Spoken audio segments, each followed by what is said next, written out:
자기애착 유형이라고 들어보셨죠? 불안형, 안정형, 회피형이 있다고 하는데 저는 뭘까라고 봤는데 회피형 성향도 있고 약간 안정형 성향도 있는 것 같습니다. 아이들을 가지고 테스트하는 방법인데요. 본인이 아이라고 생각하면서 한번 내가 어떤 유형인지 테스트해보면 좋을 것 같아요.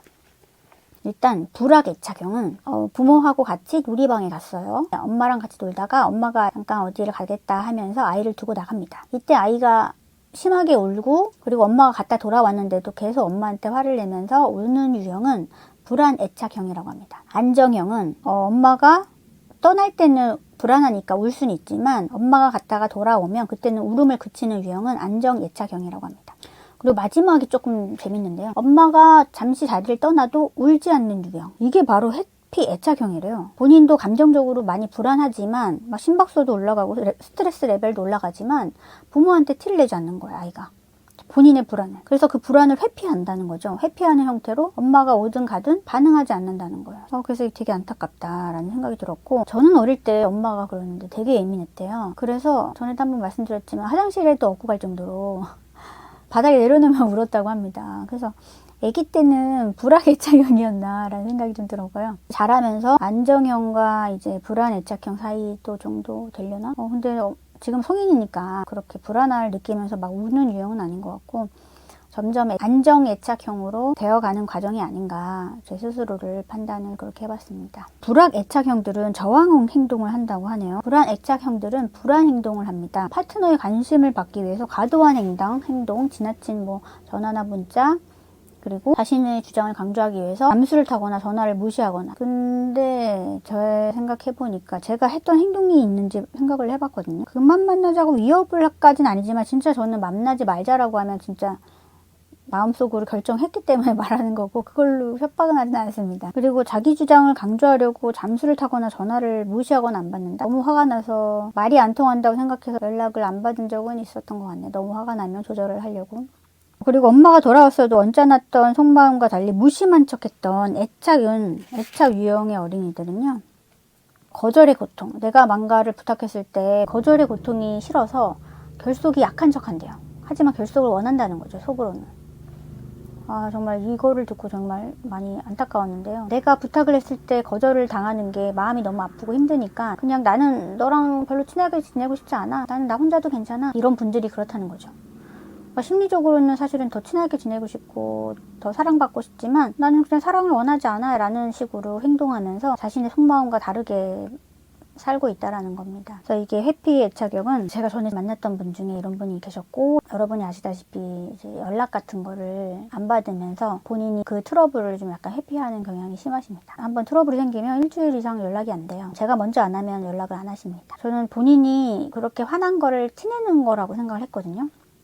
근데 나중에는 알고 보니까 이거는 본인이 그 트러블 난 상황을 도피하고 싶어서 하는 행동이라는 걸 알게 됐죠. 그렇지만 그렇게 회피만 하다 보면 관계가 더 이상 깊어지기 힘들고 연락을 기다리는 사람 입장에서는 되게 고통스럽고 힘든 건데 본인이 상대방에게 이런 행동이 상대방에게 고통스럽다는 거를 깨닫지 못한다는 것도 되게 안타깝고 마음을 편하게 주지도 못하는 관계라는 것도 되게 안타깝습니다. 그래서 저는 이 책을 정말 좋게 본 거는 이런 문제점으로 어려움이 있으니 우리 같이 극복해보자 라고 하면서 플랜을 짜고 이분이 제이신 것 같아요.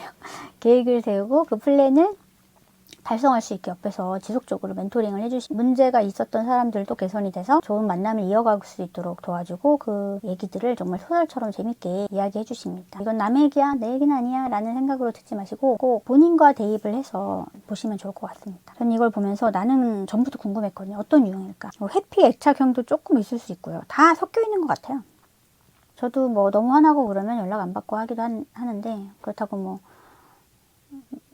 저는 이제 헤어지자 이런 걸로 협박하진 않아요.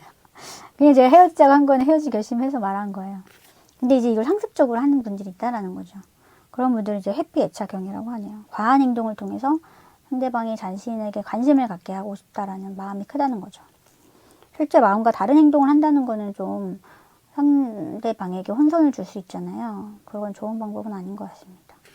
정서적으로 안정된 사람을 판단하는 방법으로는 본인한테 덕볼 것이 없는 사람한테 잘해주느냐. 뭐 예를 들어 이런 얘기 많이 들으셨죠. 식당 종업 만나는데 어떻게 하는지. 그리고 한 번도 본 적 없는 낯선 사람한테 호의를 선뜻 베푸는지. 이런 것들 통해서 뭐 기본 인성을 알 수 있다라고 했는데 그게 인성 말고도 정서적으로 안정된 사람인지를 판단하는 역할도 한대요. 그리고 스트레스 상황에서 어떻게 대처하는지 알면 좋은데요. 충동적으로 반응하는지 아니면 좀 사력 있게 생각하면서 반응하는지 그런 것들이 안정형인지 알 수 있고요. 여러분 파트너를 찾을 때 중요한 거 취미가 같은 사람을 많이 원하시죠?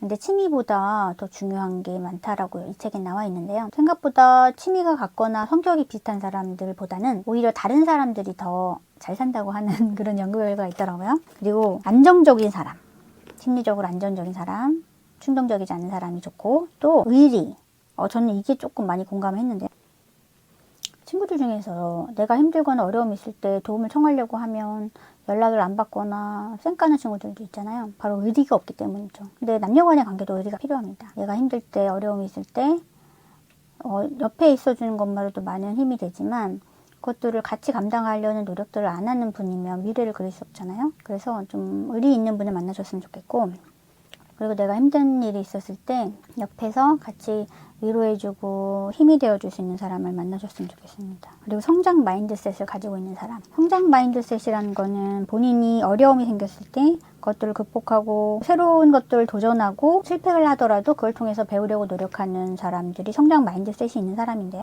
데이트가 어려운 분들에게 데이트하는 10단계 디자인이 있습니다. 데이트 사전에 마인드셋을 바꿔라. 본인이 긍정적인 마음을 가지고 있으면 더 좋은 결과를 얻어낼 수 있다고 하네요. 대화하기 어려워하시는 분들이 있죠. 그분들의 문제는 바로 지지 반응과 변경 반응을 잘 활용하지 못하기 때문입니다. 지지 반응은 예를 들어서 전 여행을 좋아해요 라고 했는데 지지 반응은 바로 어떤 여행을 좋아하세요 라고 하면서 그 관련된 질문들을 하는 거에 지지 반응인데요. 반대로 변경 반응을 하시는 분들이 있어요.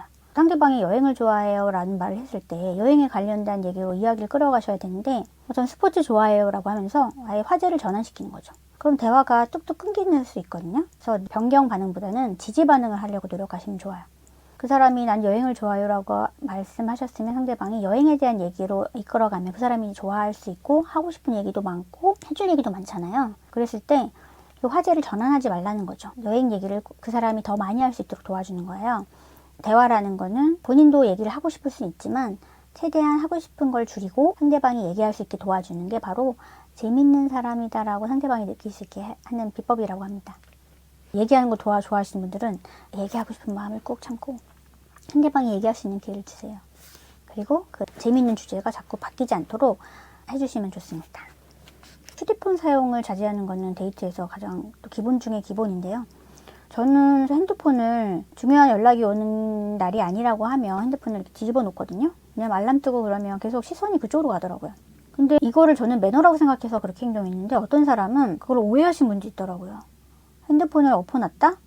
혹시 다른 이성이 있는데 그런 알람이 뜰까봐 뜨면 상대방이 볼 수 있잖아요. 그래서 그런 내용들을 감추고 싶어서 뒤집어 놨다라고 생각하시는 분도 있더라고요. 그래서 이건 정말 케이스 바이 케이스인데 집중하기 위해서 핸드폰을 꺼놓거나 가방에 넣거나 뒤집어 놓는 행동은 저는 좋다라고 생각하는데 여러분의 생각은 어떻습니까? 네, 그건 또 댓글로 한번 달아주세요. 마음에 드는 사람이 이제 데이팅 앱을 통해서 만날 수도 있고 뭐 소개를 통해서 만날 수 있는데 만약에 마음에 안 드는 사람이 그 소개팅에 나왔을 때 여러분 상대방이 만약에 애프터 신청을 했는데도 그냥 멋있거나 대답을 안 하면 그 애프터 신청하신 분한테는 많은 상처가 된다고 합니다. 그래서 꼭 거절 의사를 표현해 주시면 좋은데 거절 의사를 할 때 주의사항이 있습니다. 첫째, 친구가 되고 싶어요 라는 말로 기대감을 심어주면 안 됩니다. 그리고 두 번째, 그 상대방이 정말 마음에 안 드는 부분이 있을 수 있는데 그 부분을 굳이 피드백하면서 상처를 주지 않는 게 좋다. 세 번째, 상대방이 왜 내가 싫어요? 라고 하면서 이유를 물어볼 수 있어요. 그때 굳이 구구절절 설명하지 않고 대화를 중단하는 게 좋다라고 합니다. 바로 세 가지 거절법 잘 지켜주시고 만약에 거절 멘트가 너무 힘들다 그러면 그냥 멘트를 적어놓고 복사붙이게 하세요. 뭐 좋으신 분인 것 같지만 저랑은 뭐 맞지 않는 것 같습니다. 좋은 인연 만나세요 라는 멘트 저장해놨다가 그냥 복사붙이기 해서 상대방에 보내고 더 이상 이야기를 구구절절 끌어가지 않는 게 좋은 방법이라고 합니다. 특히 데이팅 앱에서 만난 관계는 관계를 정립하지 않고 계속 데이트만 하시는 분들이 있는데요. 뭐 5번, 6번 이상 만났고 어느 정도 서로 호감이 있다라고 판단을 했고 어느 정도 여행도 다니고 가까운 사람도 소개해주고 해서 이 사람이랑 나랑은 사귀는 관계야 라고 판단을 했는데 상대방은 아닌 경우가 있다라는 거죠. 이 책에서는 어떤 사례를 들어주셨는데 가까운 친구도 소개해주고 가족까지 소개해줘서 나는 이 사람하고 사귀는 관계다라고 확신을 했는데 남자분 입장에서는 아니었다는 거예요. 그래서 다른 이성을 계속 데이팅 앱에서 매칭을 받고 있었다는 거를 여자분이 알게 된 거죠. 그래서 추궁을 했더니 우리는 아직 관계 정립을 안 했어 라는 이유로 나는 다양한 사람들을 좀 더 만나보고 싶어 라고 했다는 거예요. 그래서 이 여자분은 그 관계를 정리를 했다는데요. 여러분도 이런 경험 있을 수 있습니다. 당연히 나도 그 사람도 나랑 만나는 거다, 사귀는 거다라고 생각할 거야 라고 하는 것보다는 관계를 한 번은 정리하고 만약에 아직도 더 지켜봐야 돼. 나는 전에 만났던 사람 아직 못 잊었어 하면서 관계 정립을 뭐 늦출 수는 있지만 그래도 늦추는 거에 대해서는 알고 있어야 되고 상대방이 혼자 사귀고 있다라고 판단하고 있으면 안 되잖아요. 그런 것들을 한 번은 짚고 넘어가야 되는 게 맞다라고 판단합니다. 저는 그래서 이 책이 되게 좋은 점이 뭐냐면 여러분 데이팅 앱 많이 써보시고 계신 걸로 알고 있는데요.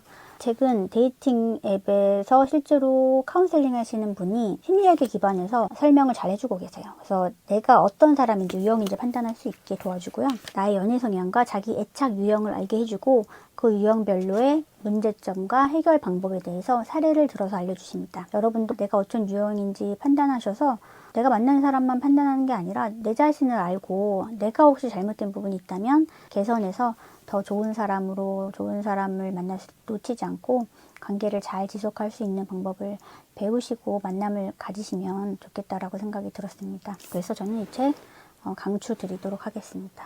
그러면 저는 또 다음 책을 만날게요. 안녕.